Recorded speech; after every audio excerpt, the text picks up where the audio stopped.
our immune systems aren't used to it, or digestion tract isn't used to it, and so it could cause problems. Right. I mean, I don't know, and I think that there's probably some more misconception around pasteurization, that it, destroys like the quality of milk. And they're saying like it removes what? Minerals and vitamins and things like that? Yeah.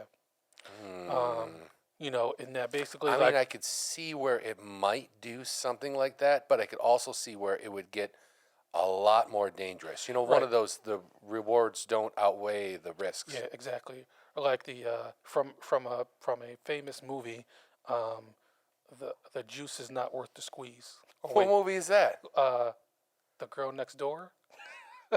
What? Is this a normal movie, or is this an adult movie? No, it was a normal movie. Okay.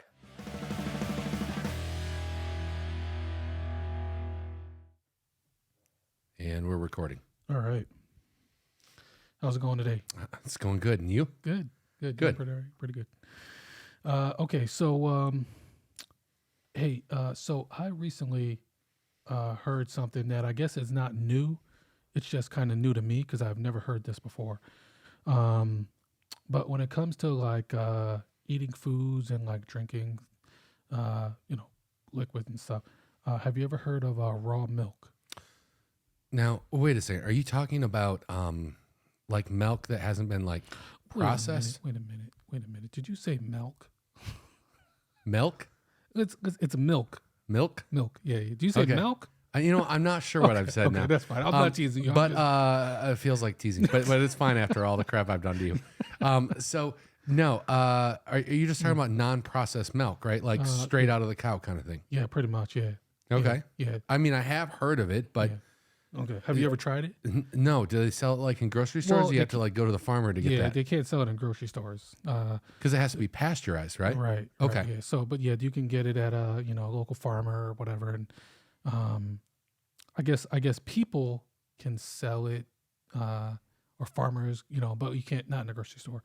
So so not corporations then. Right. Okay. Right. So I've heard of this through like different videos and things like that. Where is this another dumb TikTok trend? It is. I mean, because one of them was, I saw it was kind of a reaction video to someone posting a video, and they were like, mom made raw milk again or something.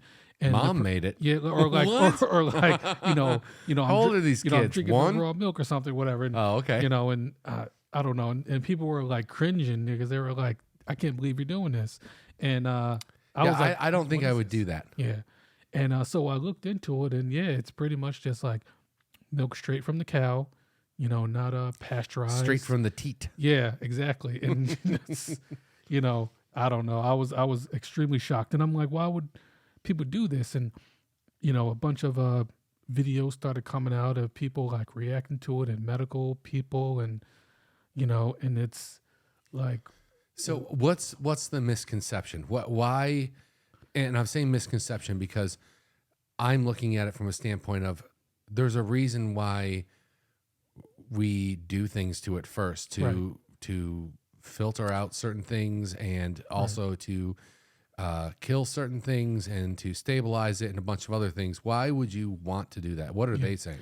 So most people believe that you get a lot more nutrients from raw milk that are removed or killed during pasteurization. So that's the number one benefit. However, with that comes the increased risk for various diseases like E. coli or just other harmful bacteria that could even cause death. Yeah. Now, I think one thing that seems to be maybe misconstrued, or something that people are not taking serious, is that it's like when you look up some research, it'll say the greatest risk is people that are 65 and older, children under 5, and people with like compromised immune systems. But However, the risk is for everyone, you know? Yeah. So- Especially if you're not used to that. Right. It's sort of like drinking the water here in this country versus us drinking the water in other countries where humans there in those other countries drink that water. It just, our immune systems aren't used to it, or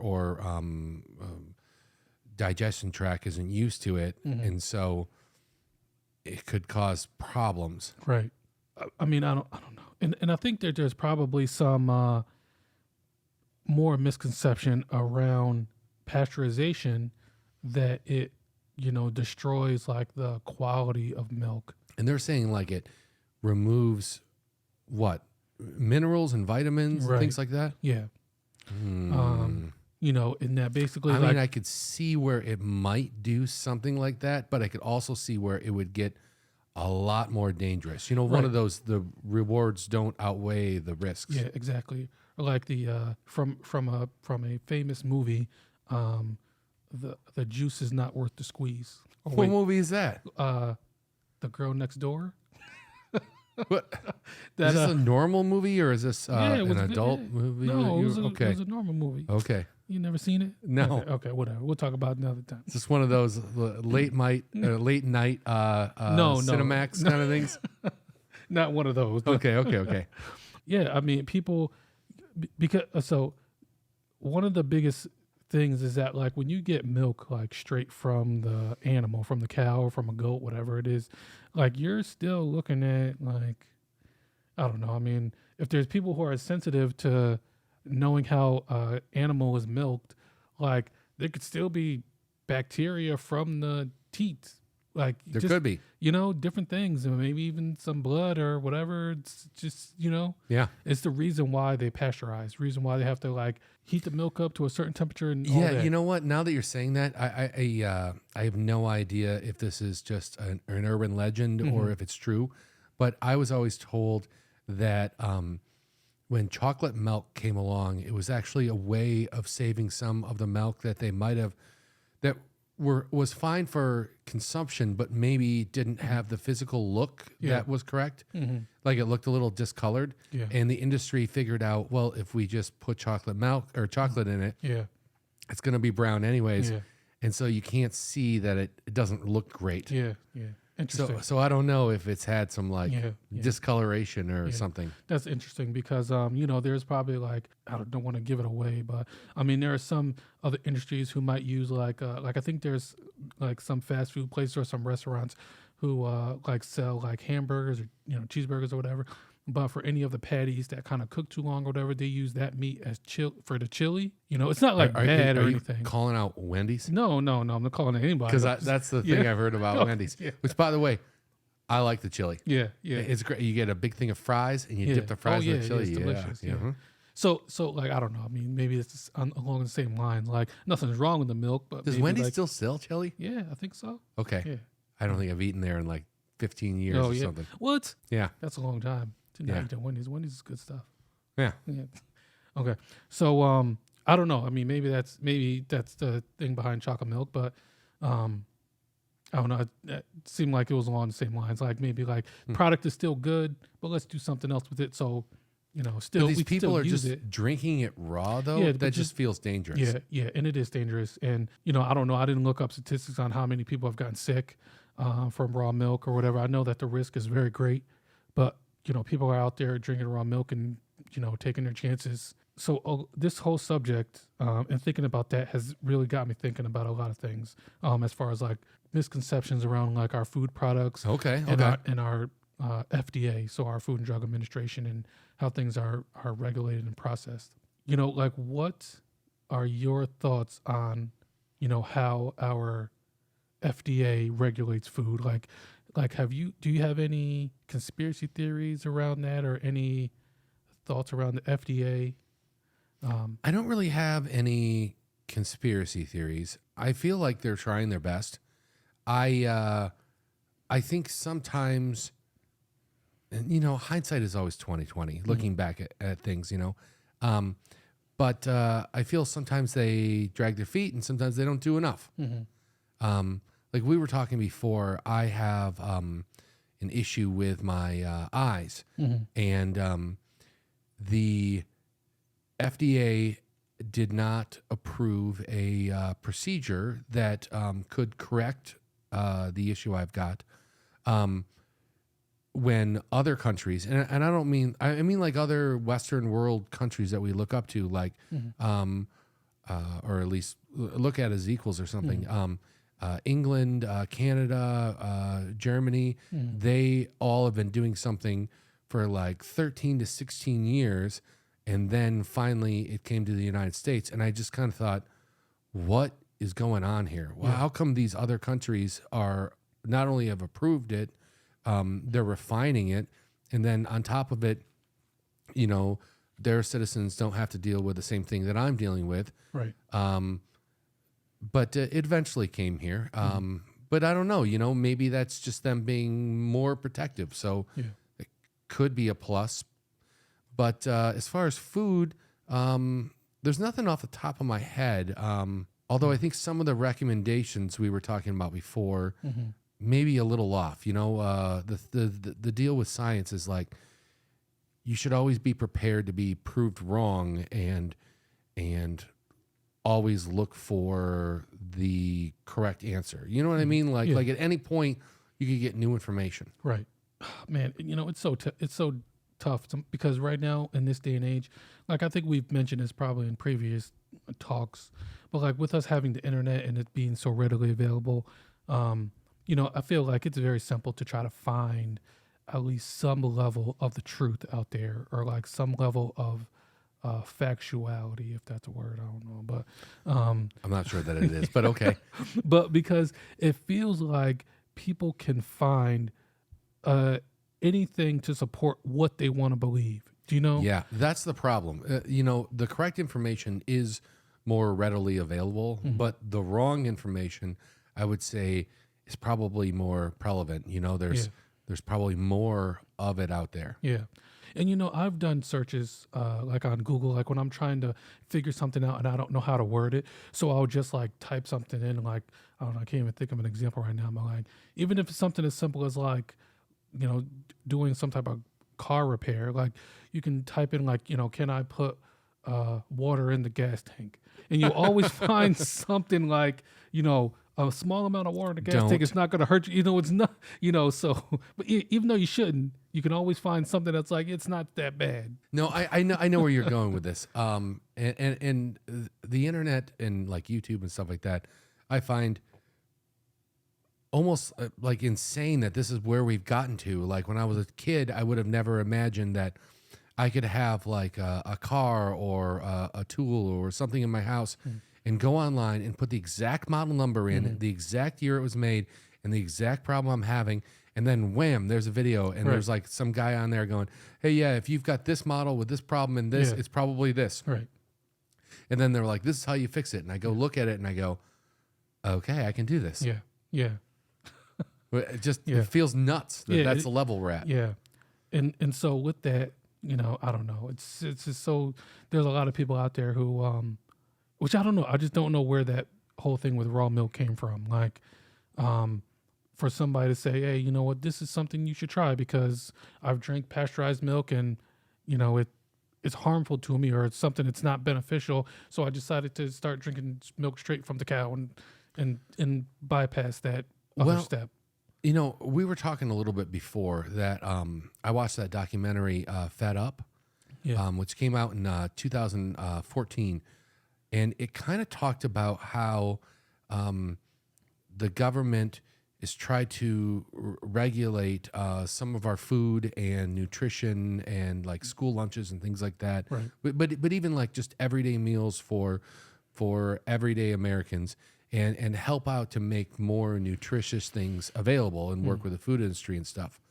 But I feel like some of the things that maybe were done with the best intentions didn't pan out that way. Yeah. We were kind of talking about it, and I think it was called the McGovern Report? Oh, I think you're right. In the 70s, yeah. And it's weird because if you look back through time in what like doctors and stuff recommended, there were, you know, like during Prohibition, there were doctors that would write prescriptions for alcohol because alcohol was illegal, but with a doctor's prescription, you could get it. And they would say, oh, that's because, you know, this person has anxiety or nerves or something, and they would prescribe them alcohol. In the past, doctors had prescribed cigarettes, you know, like, oh, this will calm you down, this will help with your anxiety. And we know nowadays that's not what doctors should be prescribing. But, you know, in this report, they talked about how exercise was better, or, you know, I shouldn't say that. Right before this report came out, doctors started really recommending exercise. And that was another weird thing. Like, there was a point in history where people were thinking that exercise could lead to like heart attacks and stuff. And so they weren't recommending it, like overstressing the body. Well, we know now that that's a mistake. Right. And in this report, they started talking about what foods were good for you and what was bad for you and what should only be in moderation. Yeah. And one of the things that they recommended was for us not to eat so much fat. And they worked with the food industry and the agricultural community in this country to remove a lot of the fat from our food. The issue with that is that food without fat in it tastes like cardboard. Yeah, it's gross. It's crap. So the food industry knew this, but they were being basically mandated to make it healthier from the way they were pitching it. So they removed the fat, which they thought was unhealthy. And in order to make it taste better, they added sugar. So almost everything we buy now, even things that you wouldn't think have sugar in it, like pasta sauce has added sugar. It does, yeah. Or, I mean, even things with sugar-free is now like, you know, it's a sugar replacement. It's there's still sweetener in there if it's not sugar. But sugar, at least according to this documentary and some other things I've read, is way worse than fat. And the thing is I remember when I was younger, and maybe you remember this, because this happened in like the mid to late 70s. Yeah. And then after that, you started seeing like no fat, low fat products on the shelf. And then, you know, they were making it taste better by putting sugar in it. Yeah. And then in the 80s, they started noticing, well, the more sugar is a problem. And then they started saying, well, not all fat is bad, just certain fats. And I remember, at least in my household, like you'd see things like that on the TV, you know, like maybe they would say salt is bad for you. And then they would say, well, everyone needs a little bit of salt. Right. And I felt like my family members were saying things like, you know, what is it? You're telling us this is bad. And then we stop doing it. And then they say, well, a little bit is good. Or they say, oh, this is actually good for you. And it's like, well, is it good for you or is it bad for you? What is it? And I think the deal is a lot of it is moderation. Yes. But the issue is that this flip-flopping back and forth, maybe even promoting some things that are bad, that we know are bad now, that, you know, we didn't know were bad at the time. And we saw the small benefits that they were making, and we would recommend them for those reasons. Kind of creates a mistrust. Yeah. Yeah, for sure. Yeah. And so then people start going, well, what do these doctors know? Yeah. And it's like they do know a lot, but they're not infallible, you know? Right. Over a long enough period of time, humanity's made mistakes. Yeah. Yeah. And, you know, we've come a long way. Like we have the Food and Drug Administration to try to like kind of regulate those things and provide like a safe way for people to, you know, like consume, like have food and medicines and whatever else, without people just like releasing product, you know, without it going, you know, checked. Wait, what do you mean? You know, like us getting, which I know that there's a process to like getting food on the shelves at the grocery store. Sure. You know, you can't just put anything out there. Right. Yeah. Right. So, but I feel like, you know, that it's a process, and it's a process, for the public safety. Absolutely. But, like you said, they're not infallible, and there's, things that happen. And, sometimes we get like double talk where someone will say one thing is bad and then they say, oh, it's not so bad. And, people are wondering like, what are you talking about? A month ago you said this was bad and I shouldn't eat it. Yeah. Well, So- one of the things they talked about in this movie was that, and see, originally the report said fat was bad, so they cut fat out. But then it tasted like crap, so then they replaced it with sugar, and Yeah. then it tasted good again, and now they're saying sugar's bad. But let me say this: not all sugar is bad. Mm-hmm. The issue is the added sugar is bad. Yeah. And I feel like one thing that we're going to end up saying a lot while we're talking in this is moderation. Yes, it's moderation. Yeah, because I think that's probably the key with a lot of things. I don't know about raw milk. I don't think you should have raw milk in any type of raw milk. But Yeah, I don't know where that one's I coming think I'm from. gonna but yeah. take a hard stance on that one and be like, yeah, no, that's Yeah, I don't think that's for me either. But like one of the things that the documentary was talking about was, like, let's say you eat an orange or a strawberry or something like that. That has sugar in it, yeah, but it also has fiber in it. right, And your body processes that differently. If it's just added sugar, or even like, it doesn't even have to be straight up sugar. It could be like the high fructose corn syrup, or what are the other ones like? Then there's like artificial sweeteners like saccharin and is it stevia or something? something like that. There's a bunch of them. Yeah, And the issue with that is at least from this documentary, because it lacks the fiber, it gets processed by your liver, and then that sends a signal to your pancreas to create more of the hormone insulin, and then because we're taking in all of this sugar, it can cause your body to produce more insulin than normal. It can actually send a high amount of insulin in your body can send a signal to your brain telling you that you're still hungry. So then you eat more and more of this, plus the way that it's processed in your body without fiber, it almost like directly gets translated and stored as fat. right. So not only are you not using what you're eating, it's being stored, and then on top of that, your brain's being told, I'm still hungry. Yeah. So then you eat more of it. Right. Yeah. Okay. So along with that, and the fact that we have an agency that tries to regulate food, so to speak, we also have the creation of like the food pyramid. Okay. Right. You're familiar with that, which I don't think it's called the food pyramid anymore, but we were looking this up. It's changed, but that came around the same time as this report, and Yeah. the government was looking into things. yeah. Where did it come out? I thought we looked into it. It originally was like Swedish or something. Yeah. I think, yeah. It In the was. early 70s from Sweden. Right. And so I think originally, it had like, things at the very top of the pyramid that you should not eat very often.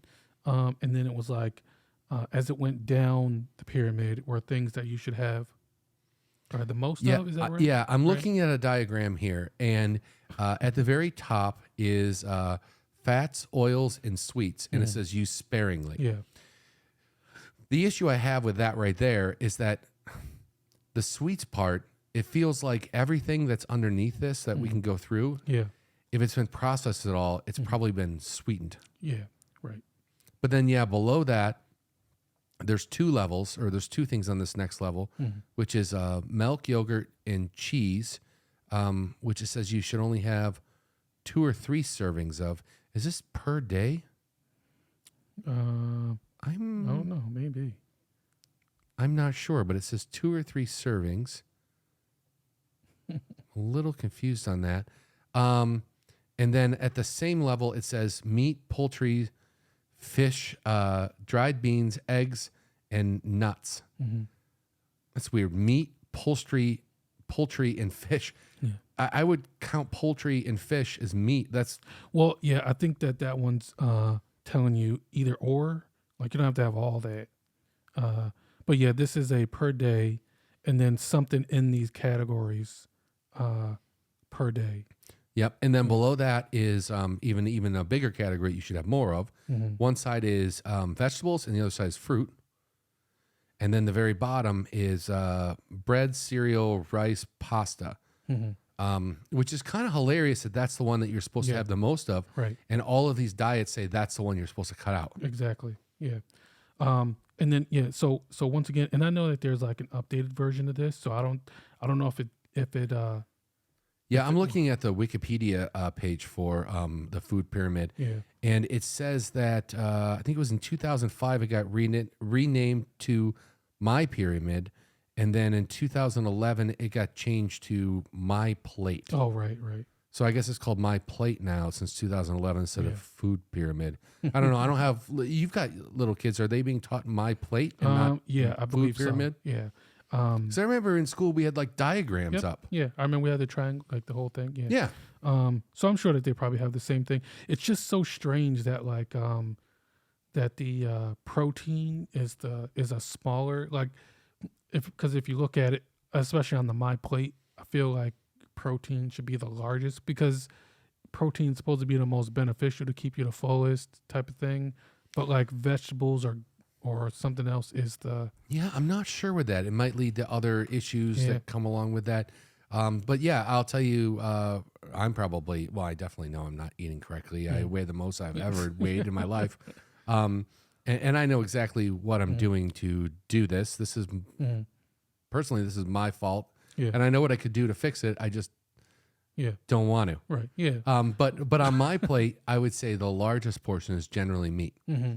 Yeah. Like I'll have a steak and then I'll have like some potatoes beside of it, Right. or vegetables or rice or something. Right. But I won't. It's normally not more rice than meat or more vegetables than meat. Yeah, and I don't know, when you look at like different people's situations, especially with like just how different people are, it feels like protein should be the one that's that you should like have the most of, because that's going to be the most, whether it's a meat product or like a vegetarian option or some type of protein, because it's been known that that's going to keep you the fullest. Well, one of the things that they talked about was, and I'm saying this documentary, but I've seen others, is that all of the stuff like the fiber and everything else you get from the other categories help actually process, the proteins and stuff that you eat so that you can use that stuff. Yeah. Or your body can use those things. So when we don't have those other things, it's very hard for your body to use that stuff. So maybe the deal is we don't actually need as much protein. We just need to eat more of these other things. Therefore, your body's using it efficiently. Okay. And then maybe we wouldn't store it as much, because storing all of this food, I'm trying to be a little careful here. The issue with it is that there are side effects to being overweight or obese, like the rising what's the term I'm looking for? Crisis or... No. What happens when you don't process sugar correctly and you need to have insulin? Diabetes. Yes. Diabetes goes up with obesity. And, I think one of the problems is, well, one, what I was saying before, we're adding sugar to everything and we're having way, way more sugar than we should have. Yeah. And then two, we're not eating the right things. And so our body can actually break down and process the things that we are eating. Yeah. But they really dove into it, and they talked about how sugar is also like super addictive, and that they compared it to cocaine, and they took a bunch of lab rats or lab mice, and they addicted them to cocaine, and then they gave them the choice, and they fed them sugar at the same time, and then they gave them the choice. Do they want more cocaine or do they want sugar? And every time they made the choice, they want sugar. Man, that sounds like a horrible experience. So even if I guess what they're saying is even if we could have a better maybe less processed diet. And I think this is where maybe some of the misconceptions or people start trying these fads of like raw milk is that they look at it as like natural and not as processed, because we're now finding out some of this processes like adding sugar to everything, which does improve the taste, is not great. But even if we could move to something like that, I wonder what the withdrawals from not eating sugar would be like. I'm going to guess it's going to be bad. Yeah, probably. I mean, I've like stopped drinking coffee at certain points in my life. I have like 2 cups a day. Right.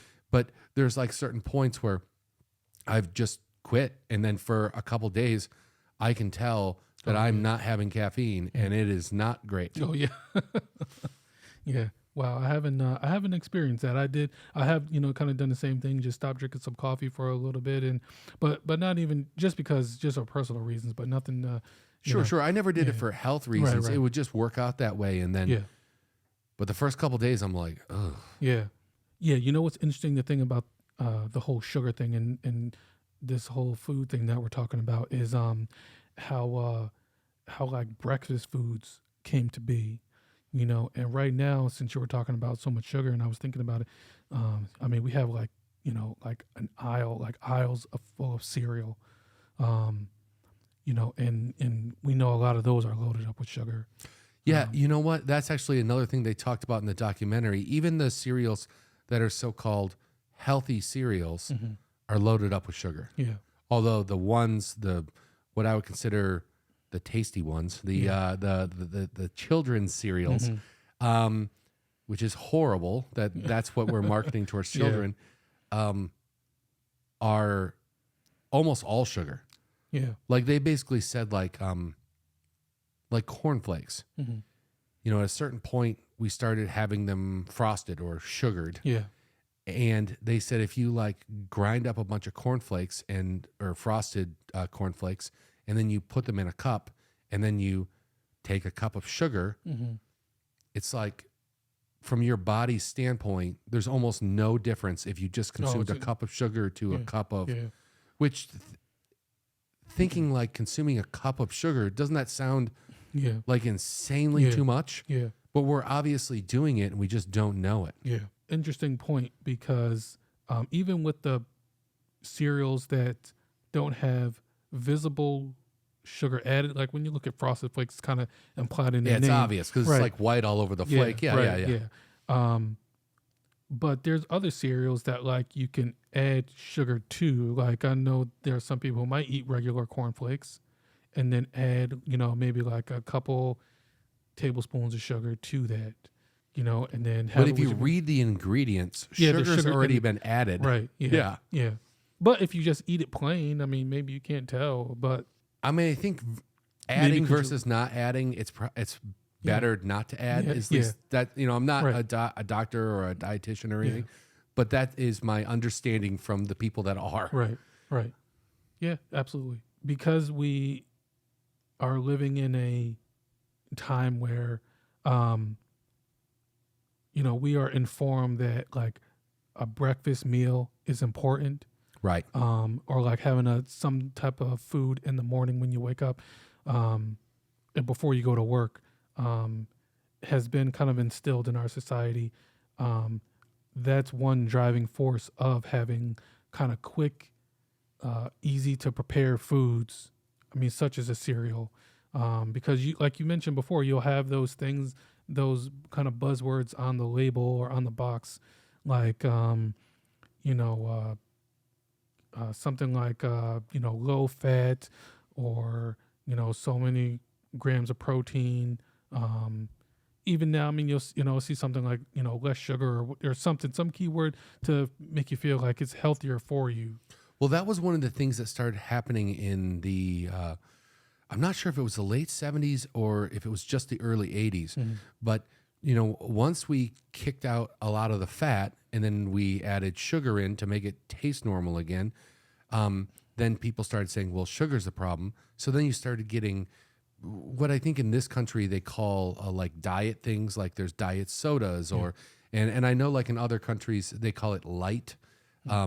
which is the same thing. Yeah. But basically, instead of just adding sugar, they add sweeteners, and in a lot of cases, that's not any healthier. Yeah. In fact, that causes other problems. Right. Yeah. Yeah. I know. So I have a big thing with like, so just backtracking a little bit because we do have a good amount of foods that are not modified. That's not the right word, but like enhanced or enriched. Yeah. type of thing. You're thinking, but also like preservatives and things like that. Right. Yeah. Because Yeah. I mean, we'll have food. Or we'll have a product that has to be like refined. So say milk. We'll just go back to the example of milk for instance. I think the food industry calls it processed. Right. Okay. Yeah. Well, I mean, with milk, it'll be like pasteurized and then homogenized. Right. Because it'll be heated to get rid of some bacteria and germs, and then there'll be a process to add like nutrients and vitamins and stuff back into it. So that's like the enriching stage of the product. And there's a lot of times where people feel like, they want to question those because you'll see like enriched on a product where those those vitamins and minerals are added back into it. And that feels like an unnatural process. In the very last thing you made me say or the very last thing you said makes me think not to say this, but I'm going to say it anyways. I don't always think that process is bad. I don't think necessarily going back to the raw, whatever it was, is the best idea. Like some of these preservatives, yes, in some situations could be bad for us, or adding things back in, like adding vitamins and things like that back in. I don't necessarily think is bad for us. Now I'm sure, again, in moderation, anything taken to an extreme level can be bad. But like, remember, I shouldn't even say remember, it's still around, I think, Wonder Bread. Oh yeah. I mean, if you've ever actually had something made by hand, like there are, I live in the middle of nowhere, and there's a bunch of farms around here, and a lot of them have like farm, like roadside stores that they sell things in. And one of them sells baked goods. Yeah. And it is made from that farm, and they make them fresh, and it's not processed at all. And it tastes delicious, and it's amazing. The issue is buy what you need for that day. Oh yeah. Because in 2 days, it's going to be moldy. And that was kind of one of the things like with bread. You'd buy bread, you'd take a loaf of bread home back in the day, and if you didn't eat it immediately, it was bad. Yeah. And so then they came out with Wonder Bread, which somehow didn't go bad because of certain preservatives. Right. Now, I can see an argument for whether that's great or bad. One, it wastes less food. And our food stays, how should I say this? Less dangerous for longer. That's probably not the best way to say that. But it doesn't get moldy. It doesn't do things that could get us sick. Yeah. But over a period of time, who knows? We've all seen that experiment where somebody takes like a cheeseburger from a fast food restaurant and then sets it on the counter for a year, and like it still looks the same. And you start thinking, I eat those. Yeah. Right. Yeah. And then, people are like, what is that doing in my body or my gut or whatever for that long? And what's interesting too is that, like, going back to what you said, I used to live not too far from like Amish country or like Amish area. And I know that the Amish even like pasteurize their milk. They may not like homogenize. But they do make a lot of things that aren't as processed as like what we find in the grocery store. Right. Yeah. But I think that you have to look at the fact that like a lot of our products that are sold in the grocery store are sold in mass. So they have to find a way to like increase the shelf life of a lot of those products. And it's not harm. Like, I don't know. I guess I'm somewhat on the side that like the process isn't designed to like hurt people. I think it's designed to help people. Yeah. So, but sometimes we get unintended effects. Right. People had the best intentions. Yeah, exactly. And I think that's what makes people go towards like raw milk. And you think, No, wait. Yeah, right. Because once again, I mean, there are millions of people in this country, and we have like one agency trying to regulate food for everyone, Right. but we still have like individuals, and everyone is, everyone's different. Everyone's going to have their like their quirks and their allergies to different foods and things like that. So it's not a perfect system, but You're right. It would be interesting if we lived on more of like a micro level where, because like from the way I look at it, it is if there is a large company in this country that mass produces food and then ships it all over the place. Yeah. There's a couple things: the time in the factory of them producing that food, and then the packaging time, and then the shipping time, and then the time where it actually gets put out on the shelf, and then the time it sits on the shelf until it gets to someone's house. Right. But when you go deal with, like, let's say a community like the Amish, they're probably like, well, one, you can ask us to make something for you and we'll make it to order. Or two, they figure we only sell like 10 of these each day, so we're only going to produce 10. Right. And they might have been made the night before, where when you bought something in the grocery store, it might have been made weeks ago, Right. or maybe more, just because it took that long to get to you. Yeah. I can definitely see where the more macro level or micro level would be healthier, but the issue is then you've got many more groups to regulate and make sure that they are maintaining a certain level of safety, and they're not introducing bacteria that people can't handle, or maybe stuff is just spoiled or is growing some type of fungus or something. Right. It's something you have to be very careful about. I have some friends that used to work in the food industry, and they were like, health inspections are no joke. Yeah. Like they give you no warning. Yeah. They just walk in and they go, I want to see everything right now. And if you're not doing everything correct, and he's like, it's even like you see things in movies, and my friend was telling me it's way more than that. There's like all of these different protocols for labeling things, and certain things can't even be in the same room as other things. Right. And you come in there and they shut you down because if you screw around, you can make people sick. Oh yeah. You know what? When I was in high school, I worked at a fast food place. I didn't work there for very long, but I do remember we had to kind of prepare the food throughout the day.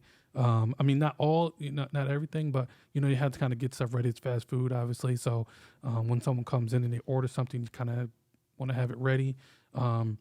So I guess the goal was to not like over make everything, because at the end of the night when the store closed, everything went in the trash.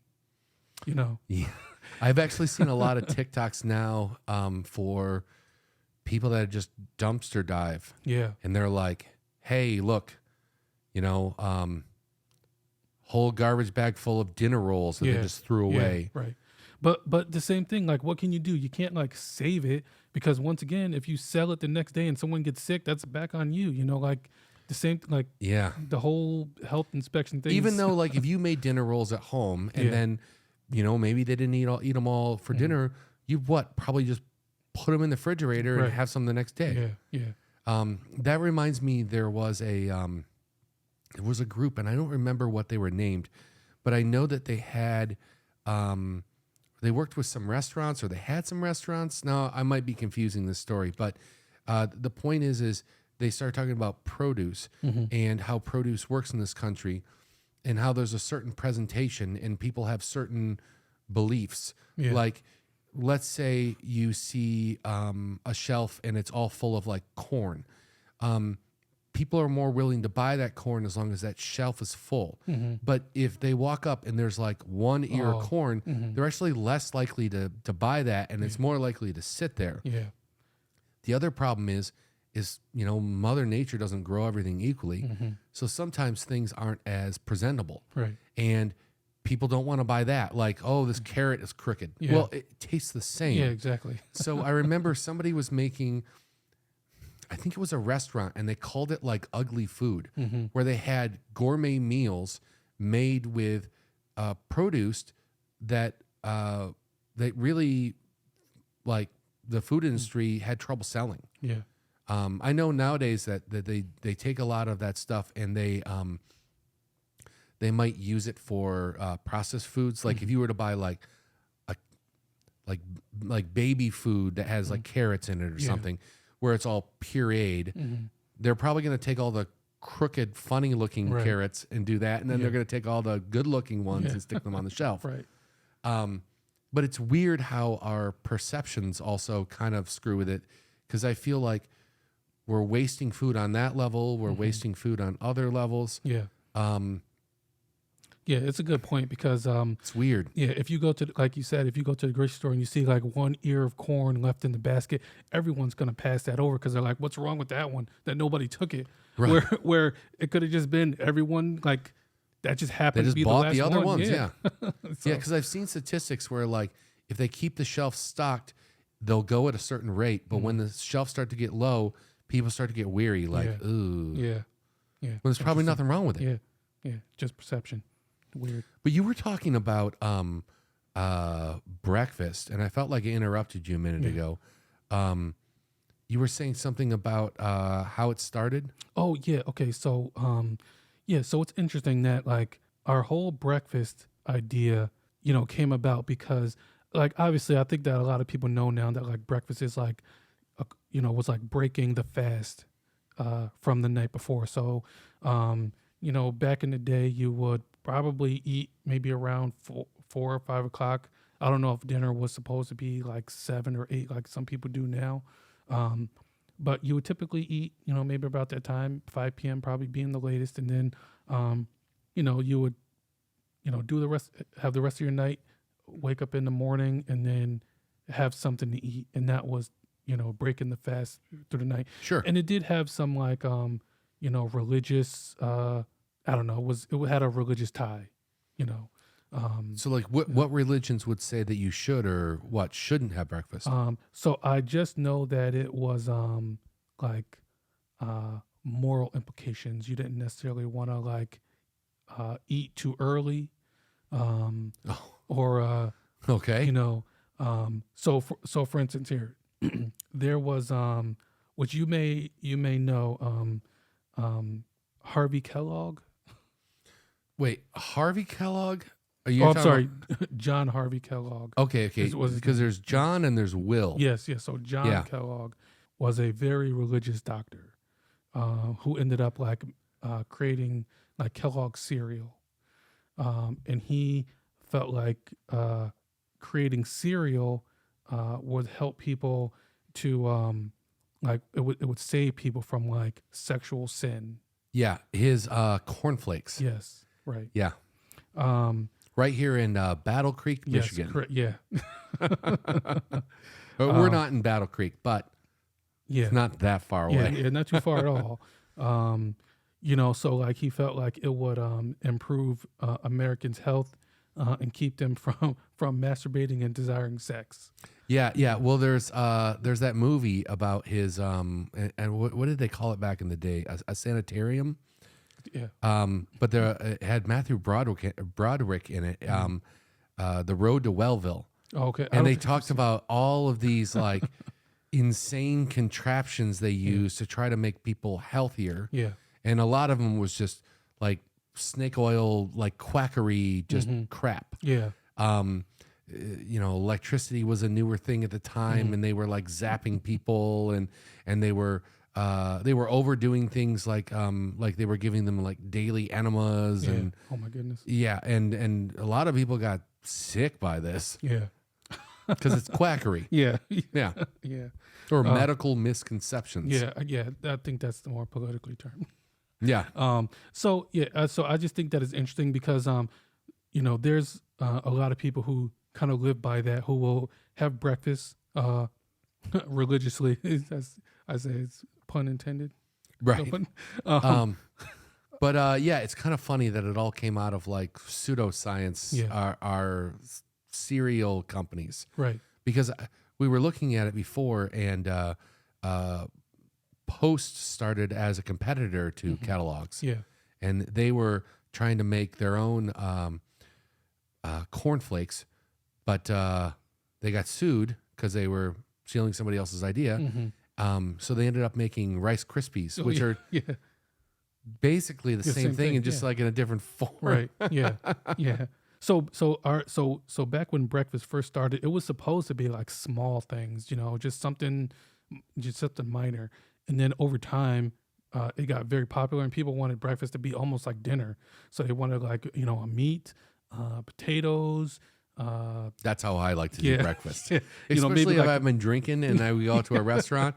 I'm like, I want the steak and eggs. Yeah. I want the hash browns. I want the exactly, sausage. Yeah. Yeah. So I don't know. I've wanted to like ask a nutritionist or something like, because I don't know. I've always felt like my body doesn't know breakfast. My body doesn't know what breakfast is, even though there are certain foods that kind of like seem ideally for breakfast, you know, like eggs and bacon, whatever. Right. But like your body doesn't know breakfast. It probably just wants the nutrition, doesn't know breakfast. I don't know. Yeah. But, I don't know. I'm not a breakfast person either. Well, I like breakfast. Yeah. And I sometimes make it for dinner. You know, breakfast foods for dinner, I should say. But if at some point we go out to like a restaurant, or if I'm on vacation or something, and people are like, "Oh, let's go to the hotel restaurant for breakfast," I'm normally down for that. Yeah. But just left to my own devices in my own home, I just normally have 2 cups of coffee. Yeah. And move on with my day. Yeah, I kind of like breakfast foods, I guess. But yeah, anyway. But you know, that kind of goes to the whole point of, once again, somebody who became, I mean, the Kellogg's company is a huge company now. And back when it was started, a lot of people looked at a lot of the pseudoscience thinking, wow, that's, you know, they could be right, you know, and they produce studies and say, look at these people, and people wanted to be healthy, so they would do these things. Yeah. But then later on, we find out, well, that's probably not the best thing. And I think that's, again, and the kind of the theme of this entire conversation is that, you know, what are normal everyday people supposed to do? They hear something from somebody that they think is an expert, or maybe even is an expert, and they say one thing, and then later on, they say the exact opposite. Yeah. And then they start mistrusting everyone, and it just feels like anytime they're told anything now, they're kind of like, well, just leave me with my own devices. I know what's best. Right. But I don't necessarily agree that they do know what's best. I feel like some people need to be told what's best, because left to their own devices, they choose poorly. Right.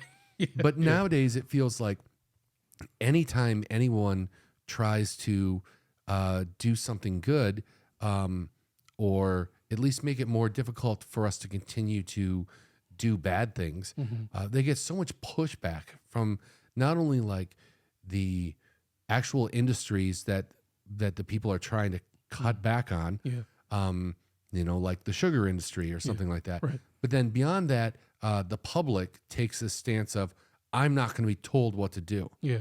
Do you remember a couple of years ago, in fact, it's more than a couple of years ago, I don't know if it was like 10, 15 years ago, but when Michael Bloomberg was the mayor of New York, and he tried to cut out these massive sodas, the, I don't know what the actual term, I'm thinking like the big gulps of the world, you know, the 32, 64 ounce things. And he said, you know, we should just cap soda size at a certain level. Yeah. And I think he was also recommending a type of a tax against like soda. Other countries do these types of taxes, and they kind of, the public refers to them as like sin taxes. Like I've been to other countries where alcohol has a huge tax on it. Cigarettes have a huge tax on it. Gambling has like huge tax on it, or fees, or a bunch of other things. Anything that is not correct, it's not like they're saying don't do it, but what they are saying is that we're going to charge you more so you're less likely to do it. It's like, you know, Michael Bloomberg wasn't saying that we should outlaw sodas. He was saying, well, hey, maybe the largest size should only be this size. Yeah. Like a 32 ounce instead of a 64. Well, yeah, I think it was even smaller than that. I think it was more like a 16 ounce or something where he wanted you to be. But the point is like nothing is stopping you from buying 2 sodas. Right. but people want the convenience of having the one. Yeah. And then they kind of revolted and said, this is ridiculous. Yeah. And the reality is it's like, do you really need all of that? Mm-hmm. Maybe get a bottle of water or something. Yeah, but this is the thing. So there's two things that I want to react or respond on, because number one is, even though we've been talking about this and I'm extremely opposed to like raw milk, and I don't think that it's ever been like, it's not outlawed or anything by the government, even though maybe it's like shunned on and, you know, like advised not to drink that. But once again, like it's one of those areas where it's like, yeah, we have like, who's the government to tell us what to do or what I should eat and drink type of thing? Even though we have the Food and Drug Administration trying to like regulate food, they're not telling me not to have like a 64-ounce soda every morning. Well, I think that they are telling you to do that. They're just not stopping you from doing it. Yeah. And again, I don't think that like that regulation, the Michael Bloomberg thing in New York, I don't, you know, he wasn't stopping anyone. He was just saying you can't buy over a certain size, so that would make it inconvenient for people to do it. So they would be less likely to do it. Right. But my stance is yeah, I don't like being told no.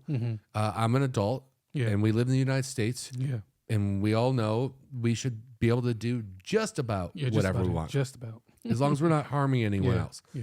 But the issue with that is that even inflicting self-harm on like a society or like a civilization's level, you know, like our entire country level, is that it creates all of these other negative side effects and diseases and other things. Yeah.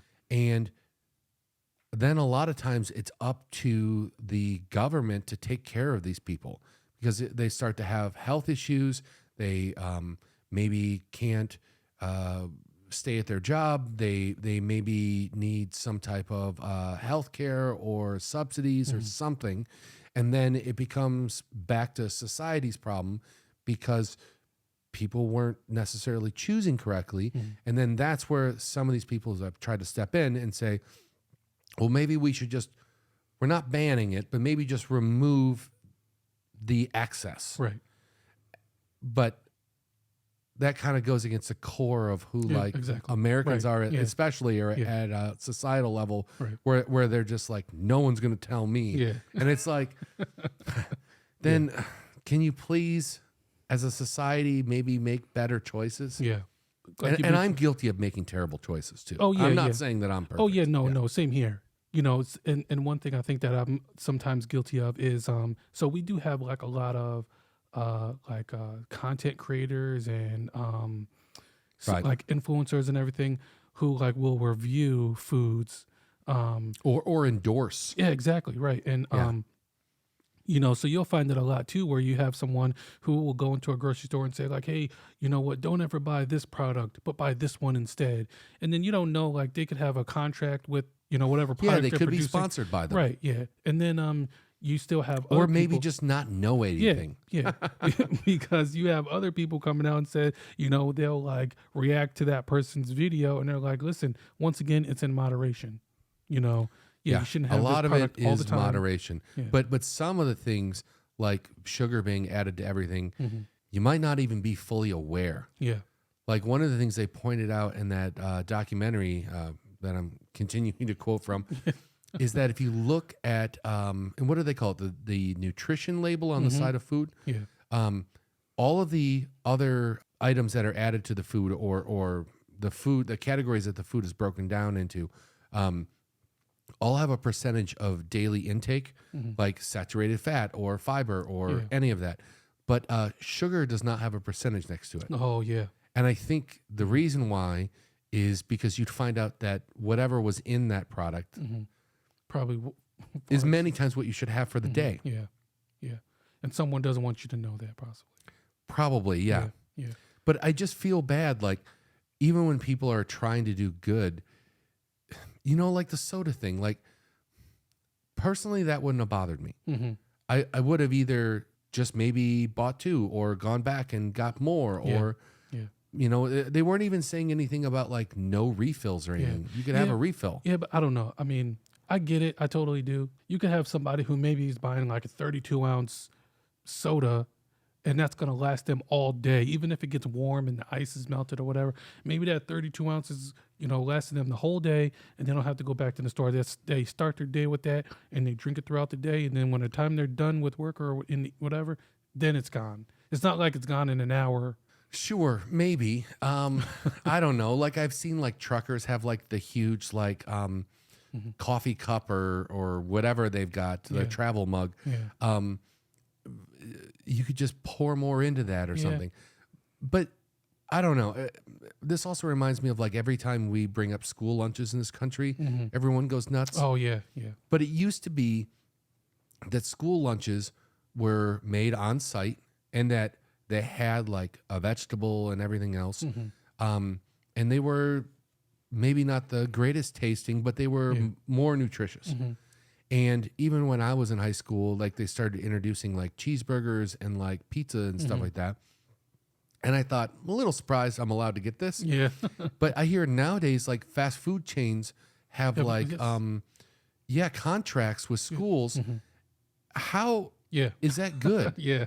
Like I'm almost wondering if we shouldn't go back to lunch people. What's the term for them? The chefs or whatever? Because I think right now they're taking out pre-prepared food and warming them up and serving it. Yeah. But before they would start out in the morning and they would make food for the kids in big mixers and ovens and stuff. I think it was a little different when I was in high school, but I know when I was in middle school, we would have like pizza every Friday, at school lunch.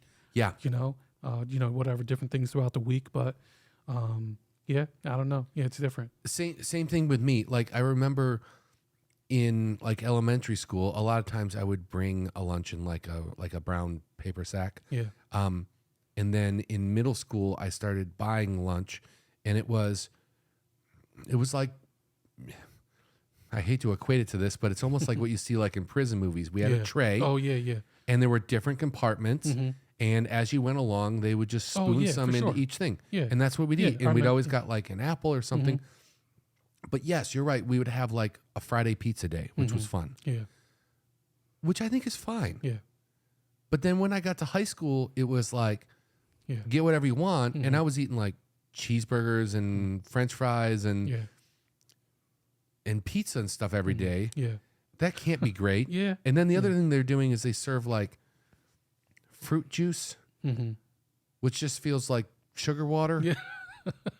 I don't know if that's a great idea either. Well, listen, I'm sure that now, because I feel like there's a bigger emphasis on nutrition, so maybe now it's a little bit different. Even if you have like Taco Bell in your high school, or something similar to a Taco Bell and a Burger King or something in the high school, I don't know.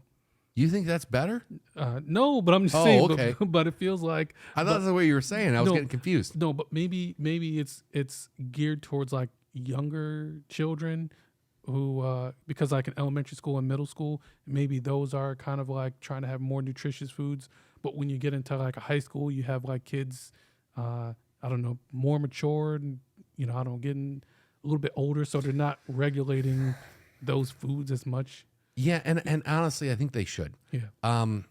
Like one of the things they were talking about in the documentary was they were at a certain school and they were talking to a bunch of women that worked in the cafeteria, and they were saying that they do make a healthy option, but they served like at this school they had served like 300 or 400 kids that day, and they made maybe 25 of the healthy option. Oh, and the rest was like French fries and pizza and stuff. Yeah.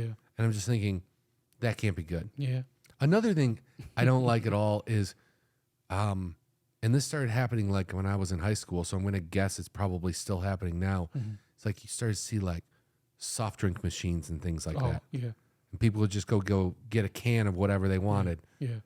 Maybe just more drinking fountains. Yeah. Yeah. But I don't know. We're in 2023 now. COVID changed a lot, like more than you can even imagine. So really? Yeah. I mean, you think the food's getting healthier? And because I almost feel like they're going to move away from drinking fountains because of COVID and stuff and move towards I don't know cans of stuff. Yeah, I don't know.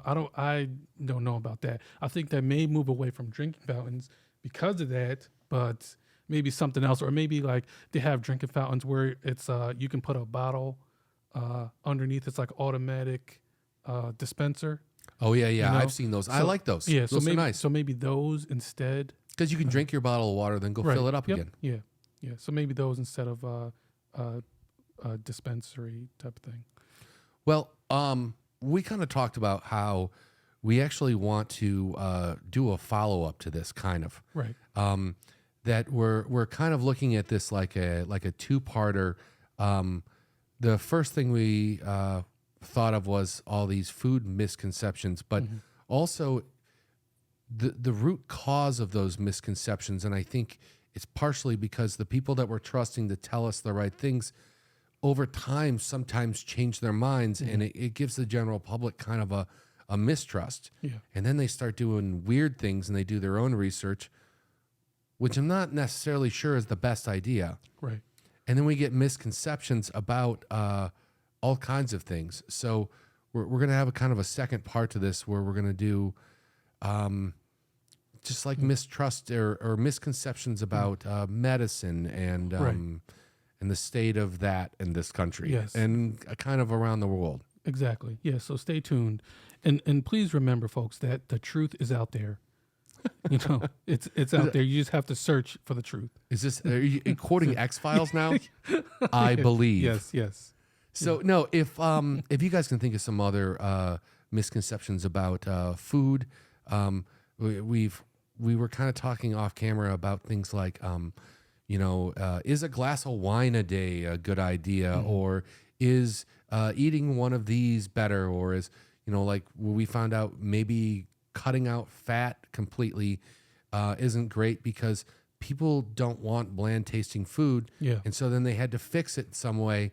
And maybe the fix is doing more harm than the original problem they were trying to solve. Yeah.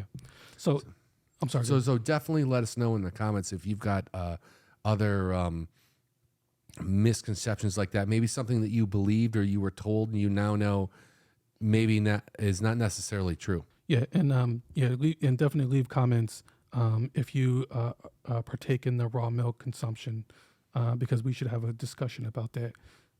It seems gross to me. Yeah. I don't want to, hurt anyone's feelings or anything, but I want to keep you safe. And raw milk is not the way to go. And like Salim always says, never believe a flat earther. Yeah. All right. I'll talk to you later. All right. Bye. Bye.